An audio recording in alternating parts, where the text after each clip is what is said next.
So let's dive into the Patchbay. 32 patch points, 17 are inputs, the rest are outputs. You can tell by the in and out. The out have the white box with black lettering, and the ins are just white lettering. So I'm going to go down through each of these individually and explain what they do. And then at the end, I'm going to show you just a couple of different patch pairings you can use. In general, I find that patching the Subharmonicon from other utilities and from other modules is typically most effective. Unlike the DFAM, which I think you can come up with some really creative stuff just by patching with solely the patch points from the DFAM, most of the time I'm patching the sub to other things. But there are a couple of simple things that I want to highlight that you can keep in your toolbox. So the first three patches are for VCO1. This first one is a volt per octave input, so you can control it using an external piece of gear. In my video on changing keys, this is the patch point that you wanted to plug into if you wanted to change the key of the Subharmonicon. This next patch point actually controls both sub oscillators to VCO1, and rather than having it be a volt per octave input, it just chooses the subdivision. So generally speaking, you want to set these to noon, and then you can control it with control voltage. VCO1 pulse width modulation here, so this would be great to plug in like an LFO or something. It only takes effect when the square wave is selected. If you have the middle function selected, pulse wave modulation is provided by the sub oscillator 1. But plugging something in here will bypass that, and you can control the pulse wave from here. You can pull out the audio mix from the VCA output right here. The next three outputs in the second row are just simple audio outputs, one for VCO1, one for sub oscillator 1, one for sub oscillator 2. And then to complete the second row, we have the VCA control voltage input. So here you can use control voltage to basically control your volume. It does the same as this knob. In the third row, we have VCO2, VCO2 sub, and VCO2 pulse width modulation, and those do the same thing as the first three in the top row, but these are for VCO2. So I should note also that VCO1 is hardwired to VCO2. It's normal to VCO2, so that means that if you did want to change keys, you could simply plug into VCO1, and you don't need to worry about also plugging into VCO2. It will do that on its own. And at the end, you can access the VCA envelope out and use that as a modulation source. If we keep going in the fourth row, these outputs are the same as the VCO1 outputs.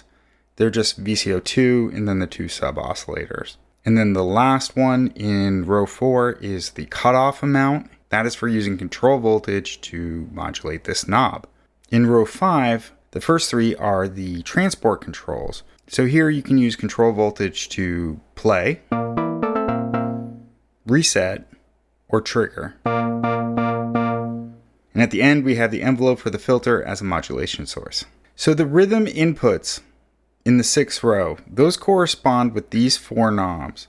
Prior to looking in the manual, when I first jumped in, I thought that I would be able to set this rhythm with a trigger or a pulse, or set it to a clock, and you can't. What it does is actually modulates this knob.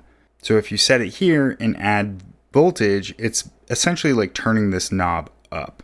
So that's just something to be aware of, that you don't want to put in pulses there. What you want to do is actually set the voltage to control this knob. I'll get a little bit more into that when I show you some patch pairings. Below that, there are 4 outputs. There's sequencer 1 and sequencer 2, which you can use these as modulation sources or connect up to other things. And these are 2 very useful outputs. And they do give outputs like clocks, and it's set to whatever rhythm you have selected. So I'll get more into that too when I show you some patch pairings. In our last row, we have a MIDI in, we have our clock in, the clock out, and trigger out. Okay, so let's talk about some ways that you can patch this together or some things that might be useful to you. Something I brought up in an earlier video, that if you want both of these working in unison rather than using separate sequences, you would have to make sure that both sequences match perfectly. Alternatively, you could turn off the assign button and patch from sequence 1 into VCO 2.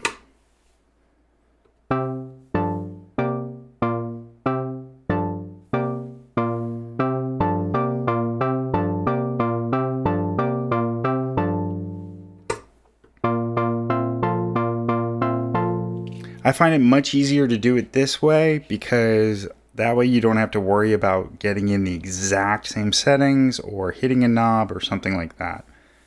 The other thing it allows for is using sequencer 2 as a modulation source.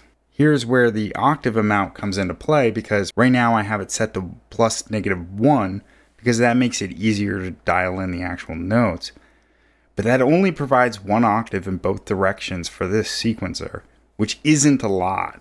At the beginning of this video series, I speculated that I couldn't understand what the use for the +5 octaves was, but this could be a reason, is because if you set it to +5 octaves, then that's essentially 5 volts in both directions. So that makes this more like a typical modulation source. But either way, let's try plugging in sequence 2 into the cutoff. And again, because this is only 1 octave, I'm going to make it pretty drastic, the changes.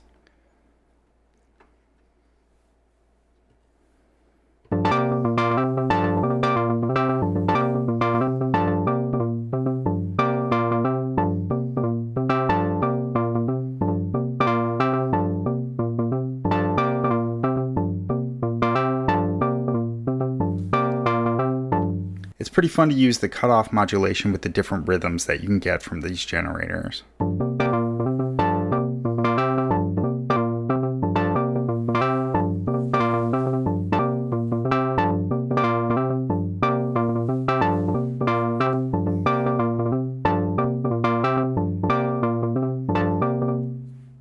So let's patch into these rhythms.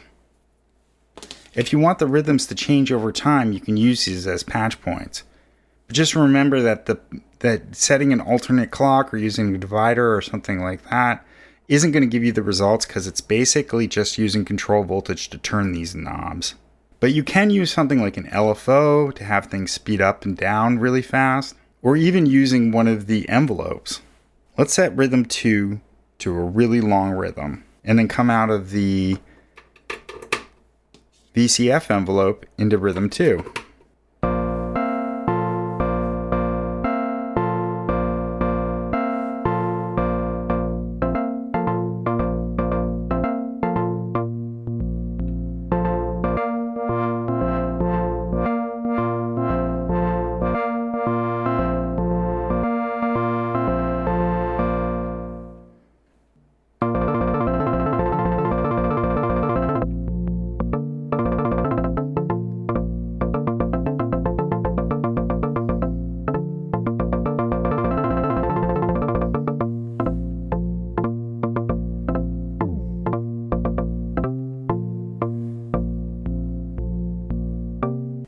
Even using something like an audio source can create some kind of randomness with the rhythms. So as you can see right here, they're in unison. Well, let's see what happens if we plug in rhythm 2 into, say, the VCO2 sub 2.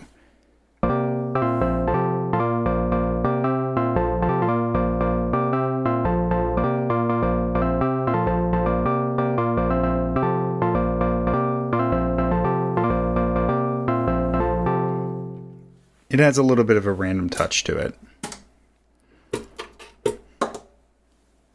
You could also plug it into, say, an LFO. I'm going to go from the mother.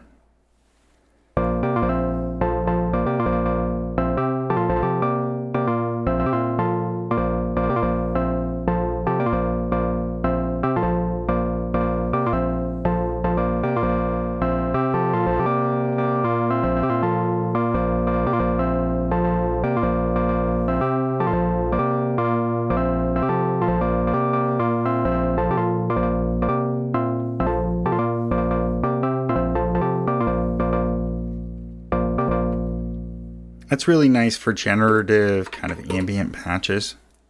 As far as hooking this up with other modules, I like going from the sequencer clocks to other modules like the DFAM or percussive instruments, because when you create polyrhythms using multiple different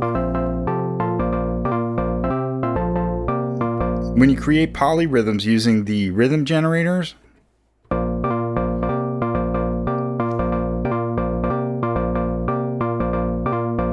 you can use the sequencer 2 clock to trigger something like a drum or something like that. I've got a basic kick sound dialed up. Let's go from the sequencer 2 clock up to the trigger of the DFAM.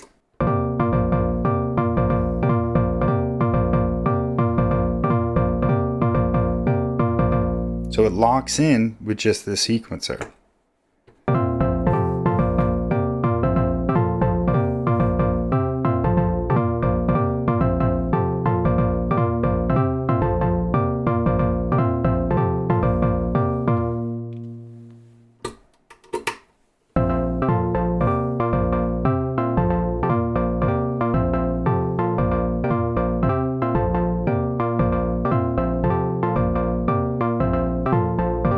That also gives you some options if you're doing some sort of polyrhythm against something like the mother and you want the DFAM to follow the sub instead of the mother. There's just all kinds of different options. So I hope that gives you some ideas to get you started. In all my other videos, there are buried patch pairings in there. In a prior video, I used a separate clock divider module to control the reset button. And also I showed how to use the VCO1 patch point to change keys when you're in 8-step equal temperament.